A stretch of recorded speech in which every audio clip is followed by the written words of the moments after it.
Bismillahirrahmanirrahim. Assalamualaikum warahmatullahi wabarakatuh. Nging. Bunyi ini adalah bunyi yang pertama kali saya dengarkan setelah saya bangun tidur di suatu siang hari kurang lebih 2 tahun yang lalu. Saya bingung karena bunyi ini tidak hilang atau berbunyi terus-menerus. Lalu saya mencoba bertanya ke anggota keluarga apakah anggota keluarga mendengarkan bunyi yang sama.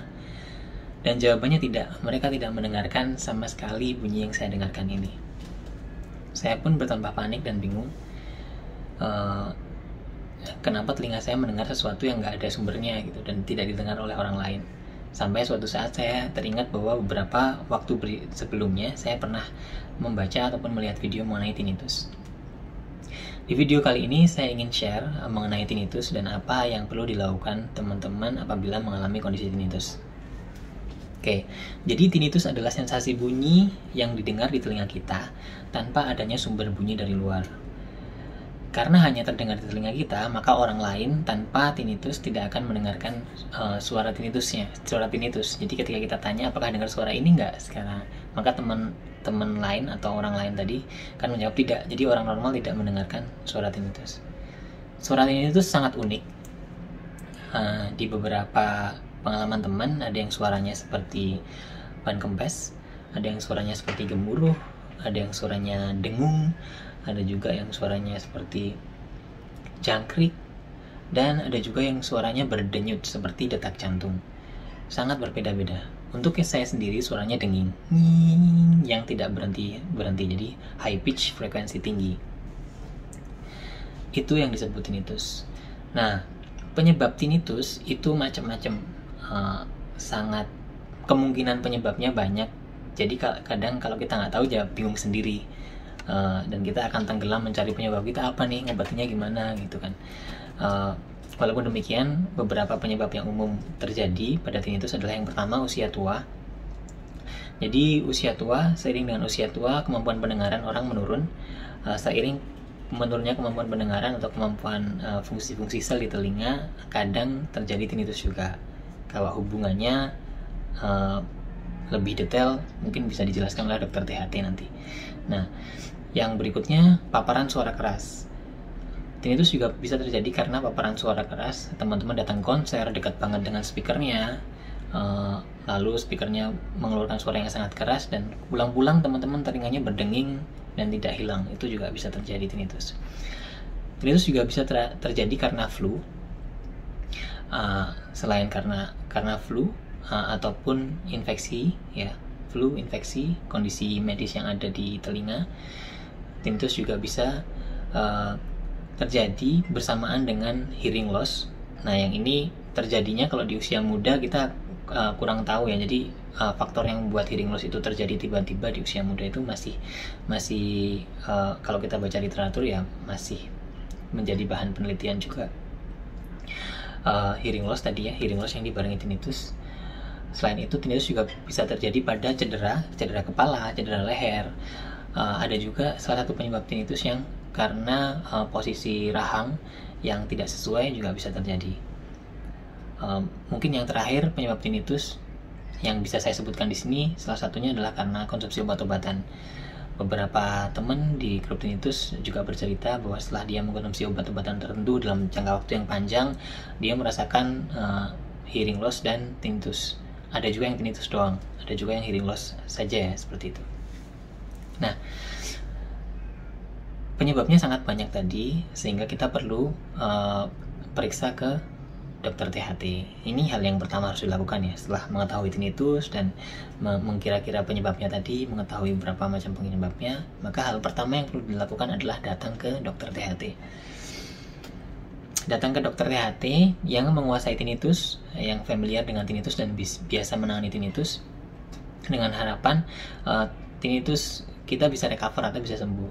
Jangan lupa untuk datang ke dokternya tidak ditunda-tunda, jadi sesegera mungkin. Begitu kena tinnitus, hari itu juga kalau bisa melakukan appointment atau besoknya.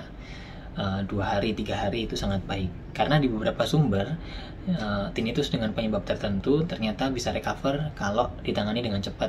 Ada sumber yang bilang 1-3 hari, ada yang sumber yang bilang 1 minggu, sejak terkena ya, sebelum 1 minggu sejak terkena, ada yang bilang juga 2 minggu. Tapi intinya dari saya merekomendasikan teman-teman untuk segera datang ke dokter THT begitu tahu terkena tinnitus ya, jadi denging yang nggak kunjung hilang ya, seperti itu. Oke, setelah datang ke dokter maka outputnya 2. Yang pertama, teman-teman bisa sembuh, atau ada juga teman-teman yang kondisi tinnitusnya masih ada, jadi masih dengar suara dengingnya walaupun sudah melakukan treatment dari beberapa dokter misalnya, bahkan nggak cuma 1 dokter. Dan ini banyak yang seperti ini, ada yang seperti ini, ada yang sembuh dan ada yang seperti ini. Oke, untuk teman-teman yang tetap mengalami tinnitusnya biasanya muncul 3 respons. Yang pertama, tidak terganggu. Yang kedua, mengganggu tapi sedikit. Dan yang terakhir, sangat terganggu dengan tinnitusnya. Orang yang sangat terganggu dengan tinnitusnya, biasanya tubuhnya, pikirannya, tubuhnya itu akan mengeluarkan respons berupa rasa capek, rasa sedih ya, kadang sedih, kadang tertekan, kadang terasing, ada juga rasa stres dan depresi, atau bahkan anxiety. Nah, trigger ini ternyata diakibatkan oleh mekanisme tubuh kita yang ketika mendapatkan bahaya, respon dari tubuh kita itu adalah mengeluarkan flight or fight response, yaitu respon untuk menghadapi atau kabur. Hal ini secara umum digambarkan biasanya kalau kita mengalami kondisi-kondisi bahaya yang sangat mengancam ya, yang tidak kita ketahui. Misalnya contoh yang diketahui ataupun tidak diketahui, misalnya contoh kita lagi di hutan tiba-tiba dengar suara macan, nah kita langsung bingung, panik for example, lalu kita memutuskan harus pergi kah, harus ngapain kah, seperti itu. Atau tiba-tiba kita lihat ular di dekat kita gitu, kita harus ngapain. Nah, state pada saat orang mengalami ini disebut flight or fight response. Pada beberapa penderita tinnitus yang terganggu, state ini terjadi terus-menerus. Jadi kita merasa berada di state yang panik, yang harus was-was tapi nggak hilang-hilang. Dan itu ternyata umum dialami oleh orang di luar sana. Jadi untuk teman-teman dengan tinnitus yang terganggu, jangan khawatir, itu yang pertama. Karena banyak yang mengalami juga. Mungkin seperti itu, walaupun sangat unik ya, kembali lagi sangat unik experience-nya.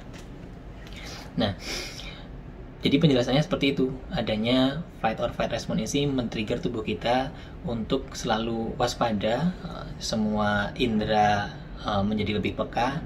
Terus ya tadi harus intinya melakukan sesuatu. Nah, hanya di case tinnitus ini kadang ya kita nggak bisa apa-apa, jadi cuma dengar suaranya dan lalu merasakan respons tadi kita alami berkelanjutan seperti itu. Respon yang berkelanjutan ini kemudian men-trigger tadi perasaan sedih, ya perasaan kecewa gitu ya, terus tadi sampai mungkin stres, depresi ataupun anxiety.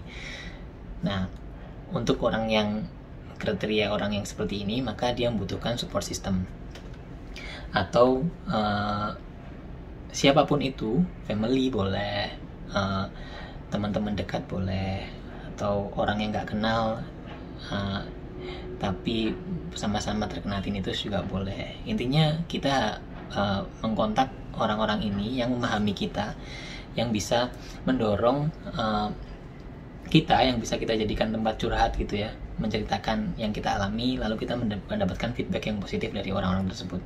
Insya Allah support system ini akan membantu kita dalam menjalani hari-hari ketika kita masih terganggu dengan tinnitusnya. Pertama, periksa dokter. Yang kedua, mencari support system apabila terganggu. Yang berikutnya adalah kita harus belajar cara-cara menghandle tinnitusnya dengan baik gitu. Ada beberapa cara yang umum dilakukan oleh orang-orang dengan tinnitus. Yang pertama itu masking, atau menggunakan sumber bunyi dari luar untuk mengaburkan suara tinnitusnya. Jadi tinnitus di beberapa case, sebenarnya tinnitus ini tidak terlalu terdengar ya, hanya terdengar ketika kita di kamar yang sepi, ketika kita sendirian gitu ya, ketika kita menutup telinga. Tapi ketika kita nggak melakukan itu, atau kita berada di tempat yang ramai, berada di tempat yang ada sumber suara lain gitu, biasanya tinnitusnya tidak terdengar. Nah, sumber suara lain itu digunakan apabila kita membutuhkan untuk tidak terlalu mendengarkan tinnitusnya. Dan ini biasa dilakukan oleh orang-orang yang mengalami tinnitus juga. Biasanya hal yang paling basic supaya menurunkan ke tingkat stres ataupun respons flight or fight tadi ya. Caranya bisa macam-macam. Bisa mendengarkan suara alam. Untuk yang di desa masih banyak suara gitu ya. Bisa dengan ada juga teman-teman yang terganggu hanya ketika akan tidur bisa menggunakan kipas angin. Jadi suara kipas angin katanya membuat mereka nyaman ketika akan tidur. Ada juga yang kalau orang-orang yang di kota besar yang mungkin pakai speaker lalu memutar suara alam, suara hujan atau apapun yang membuat teman-teman merasa nyaman. Dan it's okay itu untuk membantu kita menghadapi tinnitusnya. Selain masking, cara yang kedua yaitu mencari kesibukan. Mencari kesibukan itu maksudnya biasanya teman-teman dengan tinnitus ini akan kadang-kadang lupa ya bahwa mereka punya, sebelum terkena tinnitus tuh mereka punya kesibukan, jadi rutinitas dari pagi sampai sore yang mereka lakukan gitu. Nah ketika kena tinnitus mereka jadi fokus ke tinnitusnya kadang-kadang dan lupa gitu hal-hal yang biasa mereka lakukan sebelumnya gitu. Nah saran saya untuk kembali teman-teman mencoba melakukan one by one task-tasknya yang biasa dilakukan kesehariannya, dilakukan lagi satu demi satu, dan teman-teman mulai berfokus ke hal itu. Apabila teman-teman lupa ya teman-teman bikin aja list mau ngapain gitu ya dari pagi sampai sore, dan yaudah melakukan itu sampai teman-teman sampai pada cara ketiga. Cara ketiga ini ya belajar beradaptasi dengan tinnitusnya. Belajar beradaptasi dengan tinnitusnya ini artinya teman-teman akan menjadi orang yang tidak terganggu lagi dengan tinnitusnya. Jadi tidak perlu masking, tidak perlu mencari kesibukan.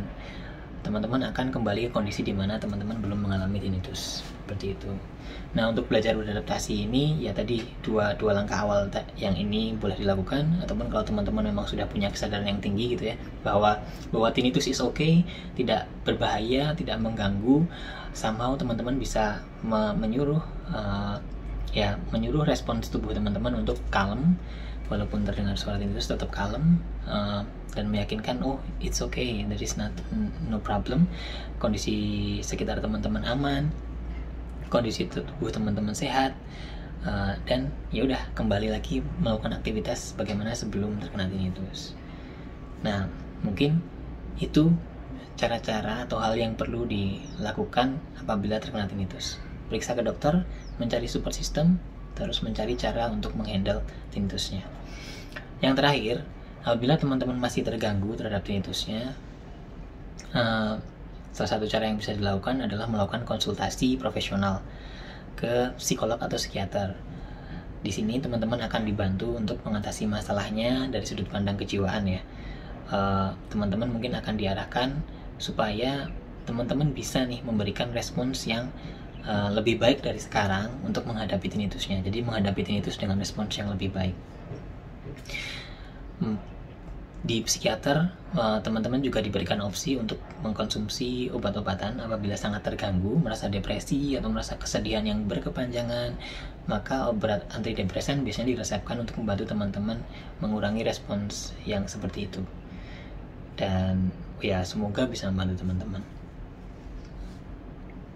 Oke. Itu hal-hal yang perlu dilakukan oleh teman-teman kalau mengalami tinnitus. Dan yang terakhir, mungkin sekalian sekaligus doa gitu ya. Teman-teman perlu menjaga kesehatan teman-teman sebaik mungkin. Jadi apa yang kita punya sekarang, dari atas ke bawah ya, kita sadari bahwa itu sesuatu hal yang anugerah yang diberikan ke kita, yang perlu kita jaga gitu. Jadi ayo kita jaga, kita stay healthy dengan kondisi yang kita punya sekarang gitu. Dengan menjaga kesehatan ini, teman-teman akan memiliki pikiran juga yang lebih tenang gitu ya. Di tubuh yang sehat terdapat jiwa yang kuat, seperti itu. Jadi menjaga kesehatan menjadi hal yang penting dan perlu kita ingatkan, dan kita doakan juga bersama semoga kita tetap diberikan kesehatan. Mungkin itu dulu video yang bisa saya share kali ini. Teriring doa buat teman-teman di luar sana yang mengalami tinnitus, semoga teman-teman tinnitusnya bisa sembuh. Dan buat teman-teman yang tinnitusnya mungkin belum recover atau masih mengalami, semoga bisa menghandle tinnitusnya dengan baik ya. Jadi teman-teman bisa melakukan kegiatan, bisa senang lagi seperti sebelum mengalami tinnitusnya.